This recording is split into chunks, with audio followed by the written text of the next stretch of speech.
இதுதான் மக்களை எங்கள் ஊர் பசுமை காடு பாருங்கள். பசுமை காடை பாருங்கள். எல்லாம் சீமக்கருவை நிலத்தடி நீரை உறிஞ்சி 20 அடிக்கு வளர்ந்துருக்கு. மரங்கள் எல்லாமே பார்த்தீங்கன்னா கீழேருந்து பார்த்தா 20-25 அடிக்கு வளர்ந்து ஒவ்வொரு கட்டையும் பெரிய பெரிய கட்டையாக இருக்குது. இதெல்லாம் வெட்ட வர்றீங்கன்னா உங்களுக்கு நல்ல பெனிஃபிட் கிடைக்கும். நல்ல விரவு ஏற்றி விற்றீங்கன்னா டன் கணக்கில் போகும். இதெல்லாம் யார் குத்தகைக்கு பேசியிருக்காங்களா என்னன்னு தெரியல. கவர்மெண்ட்டுகிட்ட பேசி இந்த இதை ஒரு குத்தகைக்கு எடுங்க, ரேட்டுக்கு எடுங்க. பாருங்கள் பசுமை காடுகளை பாருங்கள். அப்படியே 20-30 அடி வளர்ந்து கிடக்கு. ஒவ்வொரு கொட்டையும் தொட்ட அளவுக்கு சைஸு பெருசாக கருவை கிடக்கும். பசுமை காடுகளை அழிக்க தான் எங்கள் அண்ணன் நிமல் அண்ணன்ட்ட சொல்லியிருக்கேன். விரைவில் வருவார்னு நம்பிக்கை இருக்குது. அவர் கொஞ்சம் வேலையில் பிஸியாக இருக்காப்புல. அண்ணன்ட்ட இன்ஃபார்ம் பண்ணிட்டேன். எங்களோட பசுமை காடுகளை பார்த்தீங்கன்னா அவர் பாருங்கள் சரியான பசுமை காடுகளாக இருக்குது. இங்கிட்ட பார்த்தீங்கன்னா விவசாய பூமியெல்லாம் வற்றி போய் கிடக்கு. வாழையெல்லாம் காஞ்சி போய் கிடக்கு. தண்ணியே இங்கிட்டு இறங்கவே இல்லை. இந்த குளத்து கரையில் இங்கிட்டு இறக்கத்தில் பார்த்தீங்கன்னா விவசாய காடு, இந்த பக்கம் பார்த்தீங்கன்னா பசுமை காடு. சீமை கருவை மரங்களை பார்த்தீங்கன்னா பாருங்கள் அப்படியே மண்டி போய் கிடக்கு.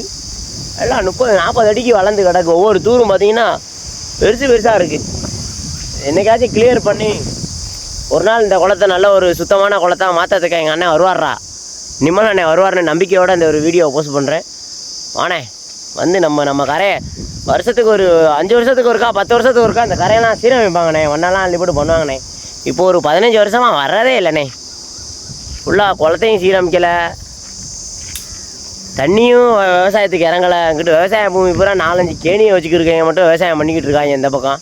மற்றபடி கேணி இல்லாதவங்கலாம் விவசாயத்தை விட்டுட்டு பிளாட்டு போட்டாங்க. விவசாயம் அழிய தான் போகுது. சில்லுவண்டு சத்தம் தான் காதை பழக்குது. ஓகே மக்களே, நிமலனே நீங்கள் வருவேன்னு தானே வெயிட் பண்ணிக்கிட்டு இருக்கேன். இந்த கீரனூர் மண் நீங்கள் உங்களோட கால் பாதம் பதிகிறதுக்காண்டி வெயிட்டிங்கில் இருக்குது. நம்ம கவிநாடு கண்மாய் புதுக்கோட்டையில் எப்படி சீரமைச்சிங்களோ அதே மாட்டோம் இது ஒரு பெரிய கம்மானே. பார்த்தீங்கன்னா லொக்கேஷன் நீங்கள் டோரில் விட்டு எடுத்திங்கன்னா இந்த பசுமை காடுகள்லாம் பயங்கரமாக எடுக்கலாம். சரியான பசுமை காடுகள். இதுக்கு உள்ளுக்குள்ளே பார்த்தீங்கன்னா கழிவுகளை கொண்டாந்து கொட்டிக்கிட்டு இருக்காங்க. எல்லாத்தையும் நீங்கள் தான் கிளியர் பண்ணணும். பண்ணுவீங்கன்னு நம்புகிறேன். நீங்கள் தான் பண்ணுவீங்க. அரசாங்கம்லாம் எல்லாத்துக்கும் உங்களுக்கு முழு அனுமதியை தரும். எல்லாம் ஒன்றா சேர்ந்து பண்ணுறோம், சிறப்பாக பண்ணுறோம். நன்றிண்ணே. மரம் உள்ளுக்குள்ளே மரம் இருக்குன்னு சொன்னேன். தொட்டையை தண்டி பாருங்கள், எட்ட தண்டி கட்டணும். ஒவ்வொரு தொட்டை தண்டி இருக்குது 20 அடி 30 அடிக்கு வளர்ந்துருக்கு. எல்லாம் மரம் சைஸான மரம் விற்பனைக்கு இருக்குது. வாங்க நம்ம ஊர் குளத்துக்குள்ளே வெட்டிட்டு போங்க. எல்லாம் பார்த்தீங்கன்னா அப்படியே கரலா கட்டை தண்டியாக இருக்குது. பயங்கரமான காடு, சில்லுவண்டு காடு தான். சத்தம் கேட்குதுல்ல, கொடூரமாக இருக்கும். உள்ளுக்குள்ளே ஆடு மாடு மேய்ச்சிக்கிட்டு அப்படியே பயங்கரமாக இருக்கா காடு. பாருங்கள், தேன் கூடு கொலை கூடு எல்லாமே இருக்கான். சரியான ஃபாரஸ்ட்டுக்குள்ளே தான் வந்திருக்கோம் நம்ம. சில்லுவண்டு சத்தம் தான் காதை பழக்குது, கொயங்குது. ஐயோ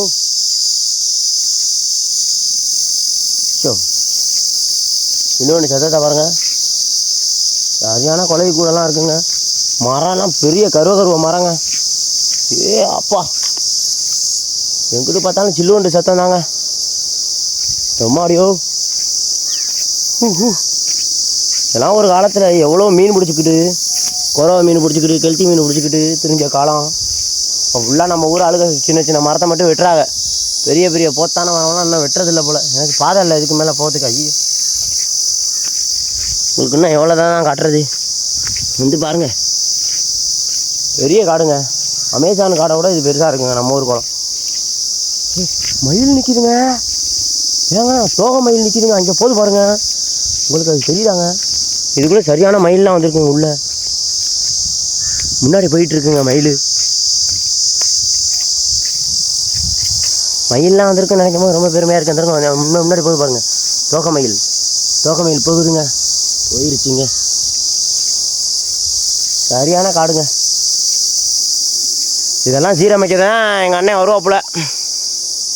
வாங்கண்ணே, நீங்கள் கால் எடுத்து வச்சா தானே இதெல்லாம் நடக்கும். மரமும் இன்னும் பயங்கரமான மரம்லாம் இருக்குண்ணே.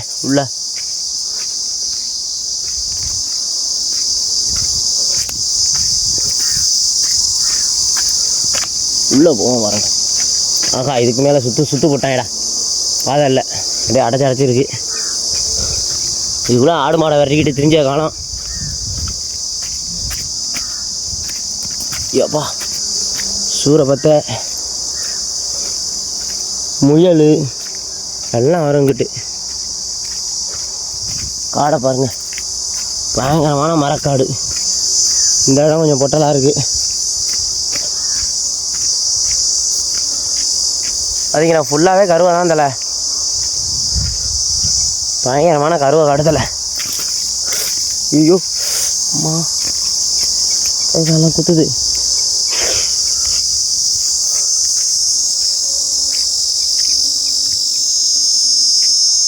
பார்த்தீங்களா காடு எவ்வளோ பெரிய காடு. புத்து மண் எடுக்கிறதுக்கு இங்கே வந்துக்கலாம், வீட்டுக்கு அடுப்பு இதெல்லாம் முழுகிறதுக்கு. இந்த குளத்து பகுதி இதெல்லாம் மண் வெட்டி பள்ளமாகின இடம். இதுலெல்லாம் மீன் நிற்கும். பாதை இருக்கா போத்துக்க.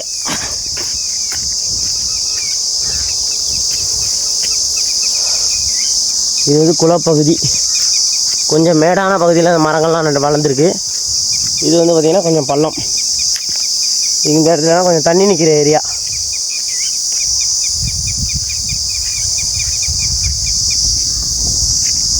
இதுக்கு மேட்டு பகுதியில் தான் அந்த குப்பையெல்லாம் கொட்டினதை காமிச்சிருந்தேன்ல, அது வந்து இதுக்கு மேட்டு பகுதியில் இருக்குது. இந்த கருவைகளை எல்லாத்தையும் காலி பண்ணணும்னே. பாருண்ணே சுற்றிலும் கருவா தானே. இப்படிலாம் இந்த இடம் மட்டும் கொஞ்சம் தண்ணி நின்று மண் அள்ளினாங்க. அந்த சொன்னேன்ல நம்ம ரோட்டுக்கு ஹைவேக்கு மண்ணல் ஏரியா, இதெல்லாம் கொஞ்சம் பள்ளப்பகுதி. பள்ளமான இடத்துல இதெல்லாம் நீர்நிலைகள் கொஞ்சம் நிற்கும். இதுக்கு கொஞ்சம் மேடு. ஃபுல்லாக கருவா தானே, வளர்ச்சி கருவா தானே. சரி பண்ணுவீங்க நம்புகிறேண்ணே. சீக்கிரம் பேச்சு வாங்கினேன். நன்றி ஃப்ரெண்ட், பாய்.